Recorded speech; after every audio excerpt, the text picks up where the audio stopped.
Good morning and welcome to the 445 Productive Through Joy show with your host and your boy, Dr. Michael Datcher. This show airs each weekday morning, hella early at 4:45 a.m. here on YouTube's Michael Datcher channel and goes until 5 a.m., then 4:45 p.m.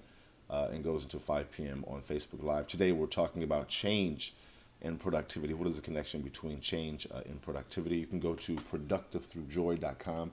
See about us. We speak to groups, organizations, and schools about being productive through joy. We also, of course, offer live one-on-one productive through joy consulting. You can also, of course, swipe left or right across your device. Share this information, these videos with folks on your social media networks. You can also simply become a subscriber here. Push the subscribe button here on YouTube's Michael Datcher channel. Get all these videos for free. I did say free. 1, 2, 3, 4, free. Holla at us. Thanks for being here. Again, we're talking today about change and productivity. All right, let's dive into the topic.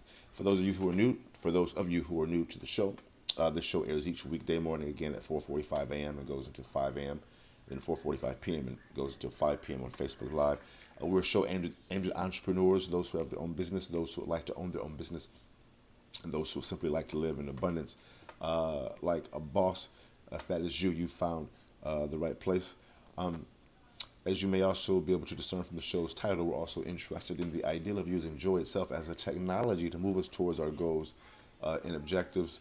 We know that when the body's feeling more joyful, what's happening at a biochemical level is that the body is flooding itself with endorphins, and those endorphins can give us a sense of euphoria that we can then leverage to move ourselves towards our goals and objectives. We encourage everyone on this show to start their own business eventually, that they may be able to fully manifest their potential as a change agent, including being able to resource their family, friends, and community. So, before I continue, for those of you who are new, let me say a few words about myself. This is your host and your boy, Dr. Michael Datcher. I'm the author of the New York Times bestseller Raising Fences, which was a Today Show Book of the Month pick. That book's film rights were optioned by the actor Will Smith, whose people call my people. Will, it's MD. And I eventually agreed to write the screenplay for that particular project. I'm also the author of the acclaimed historical novel Americus, which is set 13 miles from Ferguson, where, of course, Michael Brown was murdered in the conflagration that ensued there. That book will be out next month in April, mid-April, so look for that. I'll be probably coming to a town near you. Look for me in media announcements and whatnot. What else? Oh, I should also say that I am the former executive director of the World Stage, a literary and jazz venue here in California. My educational background is UC Berkeley as an undergraduate. My master's is from UCLA, and my PhD in English literature is from the University of California at Riverside. I am currently a professor of English literature at Loyola Marymount University here in Los Angeles. I'm an expert at being productive, right? I don't say that to brag, but people are oftentimes surprised at my level of productivity, given how crazy my own personal narrative is. I am the product of a young girl who was raped at 16, gave birth to me at 17, then subsequently gave me up for adoption to a wonderful single divorcee. Yet, at the time, no biological father, no adopted father. Listen, difficult times for the young MD. Yet, as Cool Modi famously said, how you like me now? Right? Now, if I can be this productive, if I can be this productive through joy, so can many of us who are watching the show. In fact, that really inspires our show in many ways. We know what it's like to come through hardship, and also, of course, the business. We know what it's like to come through hardship. We know what it's like to, come from origins that are rife with challenge. So we especially like working with individuals who have similar backgrounds, because when people like us can have success, can have abundance, given the context of our beginnings, it's inspiring to people. And part of our agenda is we want to inspire people. Inspiration is, I know people think that is kind of corny at times, but for us, that's essential. Inspiration, I need inspiration all the time. My kids inspire me. My girl inspires me. I need it. And so I like to try to give it, because we know that the power is already, you are the answer. The power is already in you. We just want to help you bring it on out. That's what we do. We bring it on out of you. So, yeah, that's how we put it down.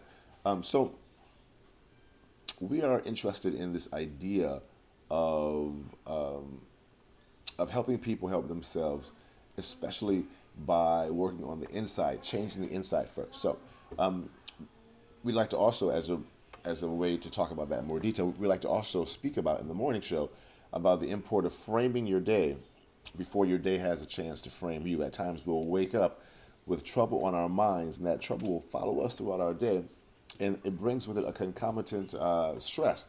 And as we know from modern science, stress is a killer, especially for black people, people of color, folks who are marginalized in society, who have a historical disenfranchisement, at least in this country.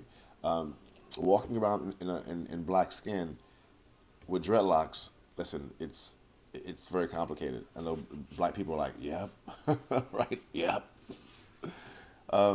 So on top of employment concerns, business concerns, if you're on your own business, children, just being black in America, it's super stressful because you're having to always deal with, we have to survive white imagination, not white people individually per se, but the white imaginary, the ideas that involve black people. You know, when you go shopping, when you walk down the street, when you are carrying a damn bag of Skittles, and when you got your phone. A brother got killed again going to his own house with a phone. He got shot like 20 times. I mean, that's ridiculous. And I've got my own crazy story, so I know black folks are like, yep, right now. And again, it isn't. It's just good for white folk and non-black folks just to know. I mean, I know with the impact of Fox News and that type of propaganda, and it's easy to kind of believe that because it elevates the ideal of whiteness and white supremacy. I get that, but that's not good for you. Racism isn't good for you either, my white colleagues and friends. It's just not. It's a lie, right? I mean, we can do better by following the military, as many of my white colleagues who are more conservative talk about the military quite a bit. One of the main tenets of the military is leave no brother or sister behind. But they forget about that when it comes to other Americans. So I don't want to get too deep. Don't let me get too deep. So back to the topic. And so in the mornings we talk about framing your day because that stress is a killer. For black people, it takes almost a decade off of, in the context of black men, a decade off our lives. So we die on average a whole decade earlier than white men. That is a little scary. I ain't going nowhere, right? I'm going to at least 108. I'm claiming that. Reach up, bring it down. And so we talk about this issue in the context of a ritual. Ritual can be defined as essentially doing the same thing at around the same time. So let me give you my morning ritual to serve as an exemplar because this concept is best seen through example. So in the morning, I'm talking fast. I talk fast all the time, so I try to slow down just a little bit because my brain is fast, guys. So in the morning, I wake up at 3:30, hella early.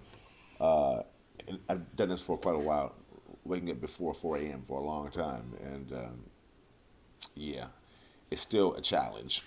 A good one though, because I like to sleep. As a crazy sidebar, so when I was in college as an undergrad, I worked full time with 38 hours, 38 hours a week, almost full time, almost 40 hours a week. Went to school full time, did all kind of other stuff. Was involved in activism, got a book out. I mean, Anyway, I used to, every night during school, weeknights, I would drink a double cappuccino at 10 p.m. Not so I would stay up, but that I would actually be able to go to bed and get up the next morning. I would at times I'd be so tired, guys. I would actually have dreams. This is a real story. Often I'd have dreams about what? Going to sleep. Because life was so crazy. I put myself through school. It was a lot going on there. So I'm just saying.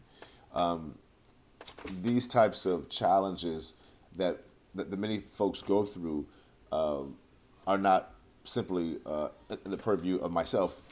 We go through them, but as a desire, my desire to give back to folks like that in particular is high because I know what it's like. If you're dreaming about sleep, you're probably working pretty damn hard, right? So we're talking about this idea of ritual. So in the mornings, so we talk about framing your day in the context of ritual. I'm sharing my morning ritual. I get up at 3:30 in the morning. I read a couple spiritual or business books. I do our show right now at 4:45 a.m. I At 5, I work on my current book until sunrise. At sunrise, I walk out to the beach. I live here along the coast in Venice Beach, California. I go, I meditate, pray, do yoga. It's really powerful. I come back. I work on my current book for a while longer. Then I go back to the beach, run up the coast, all the way past Santa Monica's Pier, all the way back here to Venice to go to my gym, Ghost Gym here, get my workout in, my buff on. So guys, by 9:30, I'm feeling amazing. My body is being flooded with endorphins, and those endorphins give me a sense of euphoria that I can then leverage to move myself towards my goals and objectives. We're not saying do what I do. We help people do what they do, but do it more effectively. So let's dive into the topic. Again, if you're enjoying the show, please go to productivethroughjoy.com, see about us. Please share this information on your social media networks. Push that subscribe button. Let's dive into the topic. Point one is that we're talking about change today. You want to begin change on the inside. So I gave you a brief description, articulation of my particular morning ritual. You want to get you something to start your day. Taking a walk, 5 minutes, whatever. Sitting in your closet meditating. That's job one. Do the inner work before you actually even have to engage people, which goes into point two.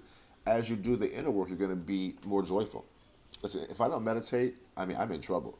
If I don't run and get my workout in, I'm not the same. I'm not this guy. This takes work. All this right here, this is organic.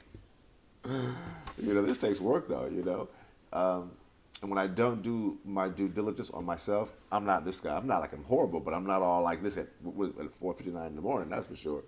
But you begin to have more joy, which goes right into point three. When you're joyful, life changes. You attract people to you. If you're in business, as I am, and you're out in the world doing stuff among other people, when you're authentically joyful, not faking and shaking, but when it's a natural, organic joy, people are going to be drawn to you. They just are going to want to work with you, are going to want to support you, support your vision. Life changes. And when life changes, you can go out and change the world. Boom, goes the dynamite. That's it for today's show. We air each weekday morning, hella early at 4:45 a.m. Go until 5 a.m. here on YouTube's Michael Datcher channel. Hit that subscriber button. And then at 5 a.m., 5 p.m. on Facebook Live. Go to Productive Through Joy. See about us. Have me come speak to your group or organization. Look for me in mid-April when the new book comes out, Americas. Yeah, look forward to seeing you guys soon. Until then, let's talk about it and be about it. Deuces.